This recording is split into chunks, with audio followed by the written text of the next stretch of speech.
పసిడి ప్రియులకు నమస్కారం. ఈరోజు హైదరాబాద్, విజయవాడ, వైజాగ్ బులియన్ మార్కెట్లో బంగారం మరియు వెండి ధరలు ఏ విధంగా ఉన్నాయో తెలుసుకుందాం. తెలుసుకునే ముందు మన ఛానల్ సబ్స్క్రైబ్ చేసి సపోర్ట్ చేయండి ఫ్రెండ్స్.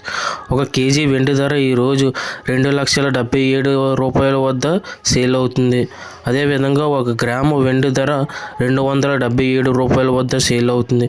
22 క్యారెట్ల 10 గ్రాముల బంగారం 1,26,750 రూపాయల వద్ద సేల్ అవుతుంది. 22 క్యారెట్ల 8 గ్రాముల బంగారం 1,1400 రూపాయల వద్ద సేల్ అవుతుంది. 22 క్యారెట్ల 1 గ్రాము బంగారం 12,675 రూపాయల వద్ద సేల్ అవుతుంది. అదేవిధంగా 24 క్యారెట్ల 10 గ్రాముల బంగారం 1,38,271 రూపాయల వద్ద సేల్ అవుతుంది. 24 క్యారెట్ల 8 గ్రాముల బంగారం 1,10,616 రూపాయల వద్ద సేల్ అవుతుంది. 24 క్యారెట్ల 1 గ్రాము బంగారం 13,827 రూపాయల వద్ద సేల్ అవుతుంది. Thank you for watching video.